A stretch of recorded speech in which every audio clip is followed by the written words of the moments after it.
Anyone with a stock in themselves can increase that by 100%. I always believe that, always will believe that. What I mean by that is somebody who completely embraces and accepts truly everything about themselves and uses that, understands the diamond inside them, the light inside them, the fact that they are different from everybody because there are no two people the same, the uniqueness, the person-centeredness about themselves, and work on that and polish it and refine it. They can truly bring that to the forth, and that will be your unique niche. I absolutely 100% believe that.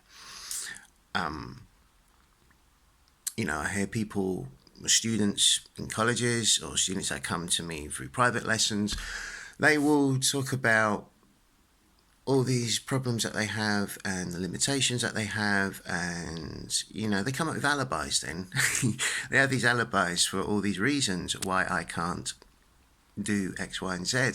And so my job has always been in my teaching to completely distinguish that. To get the student to look internally in themselves, to appreciate themselves, not compare themselves to anybody else, but to start appreciating who they are fundamentally, and to start polishing that and to unearth that and to encourage it and to bring it out, and for them to start recognizing that they have a seed of greatness in them, and that can be practiced, and that can be refined, and it can be polished, and that seed can grow, and with that comes the confidence, and with that comes an incredible amount of joy and liberation and freedom, and you really see who you are. And the practice of music is such a wonderful, beautiful subject for that, because out of nothing, just a thought, an idea, comes everything. Comes fulfilling a whole theatre or a whole stadium or a whole club full of people with this amazing sense of fulfillment that music brings to any recipient, and the person who's making it, and the band, and everything. And it all came from one person. That's an amazing thing. That's an incredible thing to do with your life. It's so rewarding. It gives you a life. And what I do is I bring students out of the mindset of the negative, dark sides, the alibis that they come up with. I distinguish them. Physical limitations, though, are an interesting thing, or if you like, a handicap. I'm a true believer that a handicap can be a stepping stone. It's a stepping stone.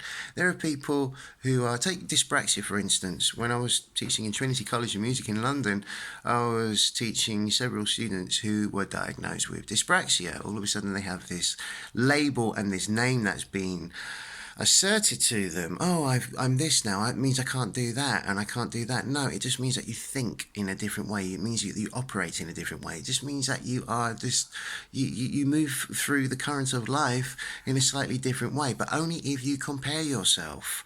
And this is one of the epidemics, I think, with education itself.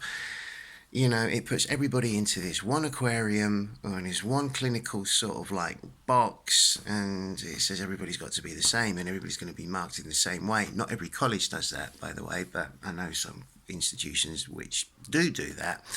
And it's not right. It's not right. It's like putting an elephant, a zebra, a goldfish, and a monkey in front of a tree, and then a man behind a desk with a piece of paper marking every single one of these animals and saying, right, climb that tree.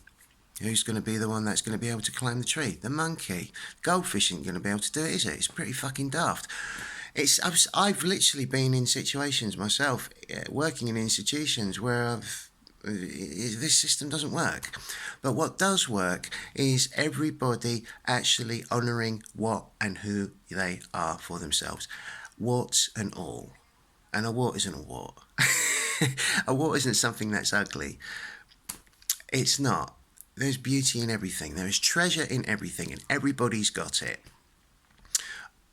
Take Miles Davis. I'm always referring to Miles Davis because I absolutely love the guy. Miles Davis in the 1940s got the break when he was playing with Charlie Parker. Okay, so we have a young Miles Davis. He then moved into the 1950s and then the 60s, and then, as we know, he just, the course of music into the early 90s. Stood next to Charlie Parker. He couldn't play as fast as him. He wasn't Dizzy Gillespie. He didn't have the chops and the technique and dexterity and the facility that Dizzy Gillespie had, nor Clifford Brown or Fats Navarro. Take Thelonious Monk. He's a brilliant example. He was around at the time of Bud Powell and Bill Evans and Lenny Tristano, but he did his thing. They honoured what they had. That's something that we've really got to keep in mind. Here's a true story for you. I used to know this guy, this drummer called Trevor Tompkins. He once told me that he worked with Ben Webster during the 1970s. He came over to London to do Ronnie Scott's. This is Ben Webster, right? This is Ben Webster, the master of the crotchet, the weighted sound that he got out of a crotchet, and his feeling, his swing, and his sound, let alone his tonal virtuosity. Some guy came up to him in Ronnie's and started comparing him to Michael Brecker. He said, hey, why don't you play like Michael Brecker? He's, why don't you do that thing?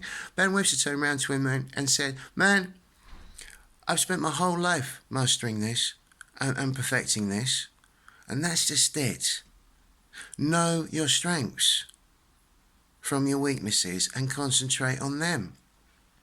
It doesn't have to be much. It doesn't have to even fill a book. But if you can master the power of a crotchet, or the power of phrasing, or the power of tonal virtuosity. What I mean by tonal virtuosity is the ability to find your voice on a saxophone, or a trumpet, or a piano, like Monk, like Miles, like Wayne Shorter, like Stan Getz. There's a lot. That's all you need. That's all you need. You can make a whole living out of playing the blues scale. Just one blues scale. It's how you play the blues scale, how you feel it, not think about it. So that's another thing, right? You can have an alibi for the reasons for why you can't do X, Y, and Z. These don't exist. They don't exist at all. What does exist is that you have something absolutely fundamentally incredible about you. Why compare yourself to what everybody else is doing? Know what is working for you already. Know what is right for you already. And embrace it. Work on that. Refine it. Because it's in there already. And most people actually know what it is. Stop thinking about it. Start feeling about it. What does your heart say? If your heart says to you, okay, I do this pretty good, go along with it and nurture it. Plant that seed. Water it. Watch it grow. And you know what? You can knock 10,000 people out with one note.